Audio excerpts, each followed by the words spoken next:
Energy rate.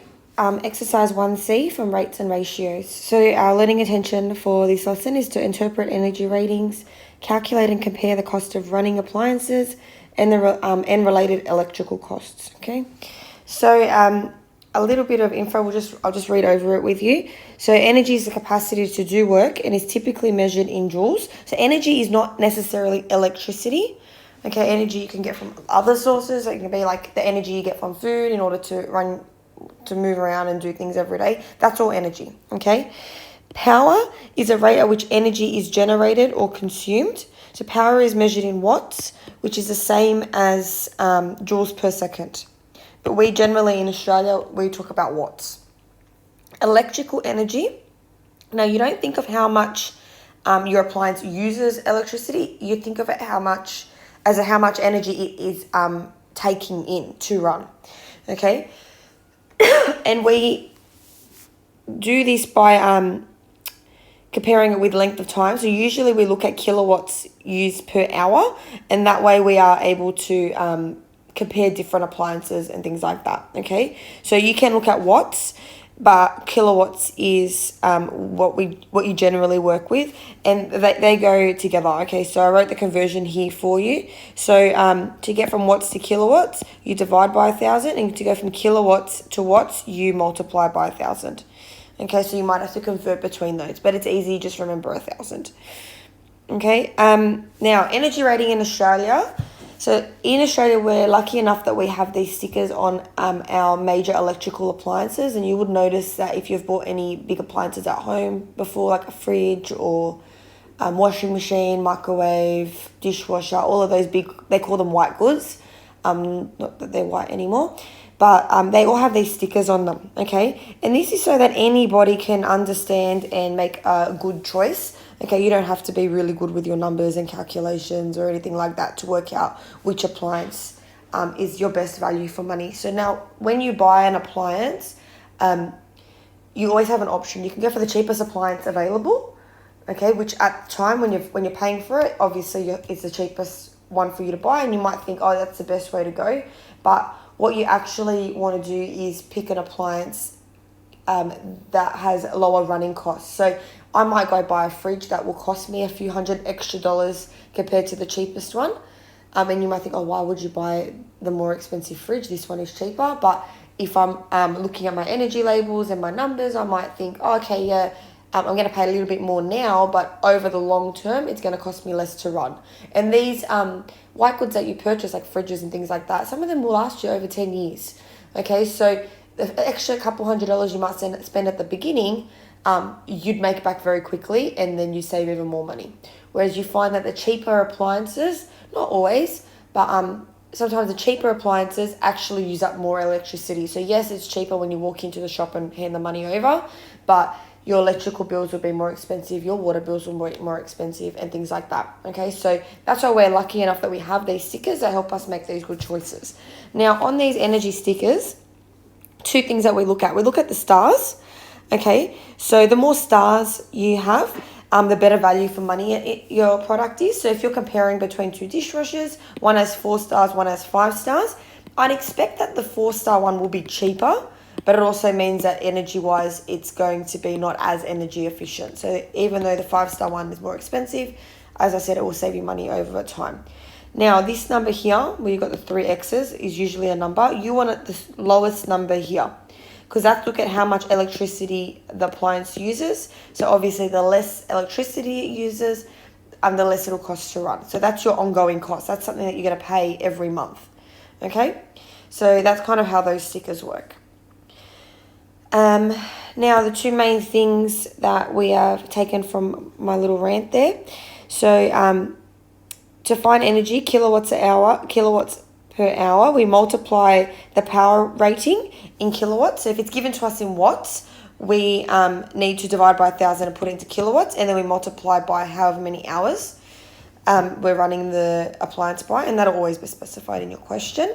And to find the cost, we multiply that kilowatts an hour by the cost of electricity, okay, because electricity is generally charged per hour, the rate that they give you. So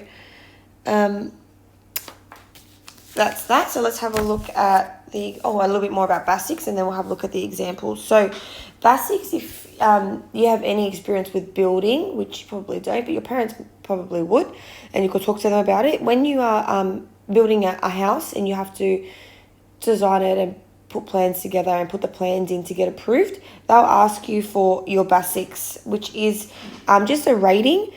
It's a program. It's assessing how energy efficient the home that you're trying to build is. Okay, so it uses lots of different information. They'll look at how big the house you are building.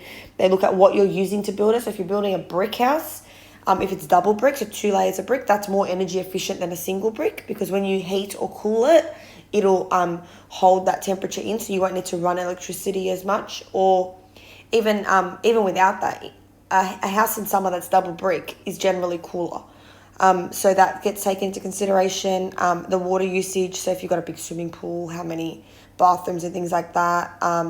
Lots of different things get taken into consideration. They will look at your rainwater tanks, what type of shower head you use, all those sorts of things. Okay, so that's basics.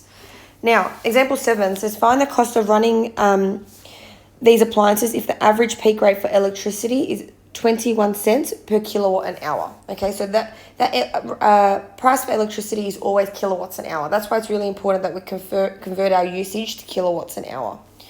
So the first one is a 3.5 kilowatt air conditioner running for 8 hours. So to put that in kilowatts an hour, it's already in kilowatts, so 3.5 times 8 for 8 hours. Okay, and then we multiply that by the cost to run it, so it'll be 0.21. Okay, so if you're talking in cents, always put it in terms of dollars so that your answer comes out in dollars and cents. Okay, so to run that air conditioner for 8 hours is $5.88. Okay, now B is a 200 watt television for 20 hours. Now it's 200 watts. We need to convert 200 watts to kilowatts. Now to convert to kilowatts, you want to divide by 1,000. Okay, so it becomes 0.2 kilowatts. All right, so to multiply that one out, 0.2, multiply that by 20, multiply that by your cost of 21 cents. And it would cost 84 cents to run a TV for 20 hours. So you'll probably find that these prices, you might think, oh, that doesn't sound right, that sounds too cheap. 20 hours is not very long. Okay, you probably run your TV per week a way more than that. Okay, so it all does add up when your electricity bill comes. And things like televisions don't actually use very much power. Other appliances use a lot more. So like your air conditioner, for example, only worked for 8 hours and it cost nearly 6 times more. Okay, so that's example 7. Now example 8, I'll warn you, is a little bit confusing, but I'll go slowly and break it up for you. So Christian is installing a solar PV, so a solar panel. So you see them on homes, on the roofs of homes. And the reason why you get a solar panel is so that you're not drawing electricity from your electricity supplier, which is quite expensive.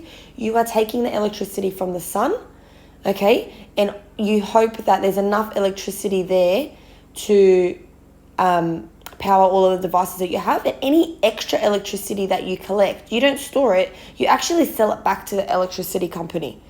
Okay, so if you take more than what you need, and obviously if you don't draw enough and you're using more electricity, well then you'd revert back to actual electricity, not solar power. Okay, so his average daily consumption is 21.5 kilowatts an hour. It is predicted that the solar panel system will meet this need and export 6.3 kilowatts an hour of energy to the grid. So that there is extra. Okay, so he's getting the 21.5 plus an additional 6.3 kilowatts an hour. Christian's energy retailer charges $0.2167 per kilowatt an hour and pays that much 0.08 kilowatts for energy. So that extra energy, they will pay Christian $0.08 for every kilowatt. Okay. Now, what is the expected saving? So the expected saving Okay, it's going to be a combination of, so what he's saving, he's not actually paying for electricity. So that's the first part of his saving. And he's also drawing extra electricity and selling it to the electricity company. So they're not really selling it, but we can think of it like that so you don't get confused. Okay, so what they're saving by not having to buy electricity, well, he would be consuming 21.5 kilowatts an hour, and that price would be at 0.2167. Okay, so that's $4, and I'm not going to round, so 65905. I'll round at the end. So that's what he would have spent on electricity, and the extra electricity that he's collected